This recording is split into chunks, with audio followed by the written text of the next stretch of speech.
খুলনা নগরীর picture palace মোড়ের অস্থায়ী ঈদ মার্কেটে ভয়াবহ অগ্নিকাণ্ডের ঘটনা ঘটেছে। বুধবার ভোর 5:30টায় আগুনের সূত্রপাত হয়। ফায়ার সার্ভিসের 9টি ইউনিটের যৌথ প্রচেষ্টায় সকাল 6:30টায় আগুন নিয়ন্ত্রণে আসে। এর মধ্যেই আগুনে অস্থায়ী ওই মার্কেটের সব দোকান পুড়ে গেছে। ব্যবসায়ীরা জানান, ভেঙে ফেলা পিকচার প্যালেস হলের জমিতে পিকচার প্যালেস সুপার মার্কেট নাম দিয়ে 1 বছর ধরে দোকান বসিয়ে ব্যবসা করছিলেন তারা। অসম্পূর্ণ অপরিকল্পিতভাবে স্থাপিত মার্কেটে সব ধরনের ঝুঁকি ছিল। ভোর রাতে আগুনের সূত্রপাত ঘটলে ব্যবসায়ীরা দ্রুত বের হয়ে আসেন। দেখতে দেখতে আগুন প্রতিটি দোকানে ছড়িয়ে পড়ে। আগুনে বেশিরভাগ মালামাল পুড়ে গেছে। স্থানীয় লোকজন জানান, ভেঙে ফেলা পিকচার প্যালেস সিনেমা হলের স্থানে কিছুদিন আগে ছোট ছোট সাইজের 44টি অস্থায়ী দোকান গড়ে ওঠে। এর মধ্যে রয়েছে কাপড়, কসমেটিক ও ক্রোকারিজের দোকান। এই দোকানগুলোতে ভোর 5:15টার দিকে আগুন লাগে। সুপারমার্কেট এইটা ফজরের পরে আজান দেওয়ার পরপরেই এই আগুনটা ধরছে। তারা 10 মিনিট সময় দিচ্ছে।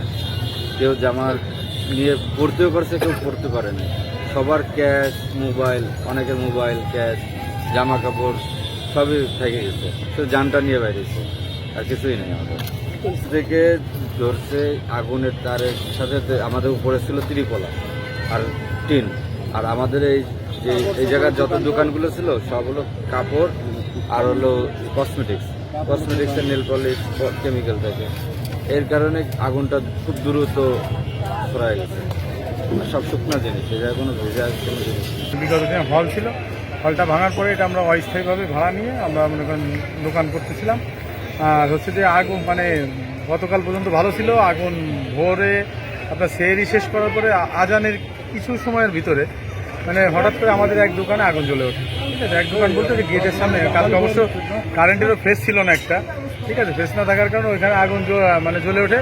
এবং আমাদের যারা ভিতরে ডিউটিরত প্লাস হচ্ছে আমাদের দোকানে কিছু ছোটো ভাই স্টাফ থাকে, তারা হয়েছে মানে উঠে দেখে যে আগুন ধরে গেছে। তারা নেভানোর চেষ্টা করে। আমাদের পিছনে পানির ব্যবস্থা ছিল, ওই পানি আনতে আর হচ্ছে ফায়ার এক্সটিংগুইশার গ্যাস ছিল, ওইটা নিয়ে আসতে আসতেই মনে করেন যে আগুন এতভাবে তাৎক্ষণিক মানে দ্রুতভাবে ছড়িয়ে পড়ে যে যেটা আর ওদের কিছু করার থাকে না। এবং ফায়ার সার্ভিসকে আমরা নাম্বার না থাকার কারণে 999-এ ফোন দিই। মানে ওই সময় যেহেতু আমাদের এই জায়গা বিজ্ঞ লোকটা কেউ ছিল না, সেখানে 999-এ ফোন দেওয়ার পরে তাদের 3-4 বার ফোন দেওয়ার পরে রেসপন্স পায়।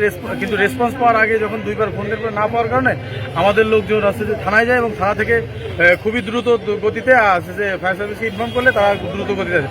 কিন্তু সেই সময় আস্তে আস্তে আমাদের আর মানে মার্কেটে অবশিষ্ট কিছু ছিল না। ফায়ার সার্ভিস জানায়, খবর পেয়ে তাদের 9টি ইউনিট ভোর 5:30টা থেকে আগুন নিয়ন্ত্রণে আনার কাজ শুরু করে। প্রায় 40 মিনিটের চেষ্টায় 6:10 আগুন নিয়ন্ত্রণে আসে। তবে আগুনের কারণ ও ক্ষয়ক্ষতির পরিমাণ তাৎক্ষণিকভাবে জানাতে পারেনি ফায়ার সার্ভিস।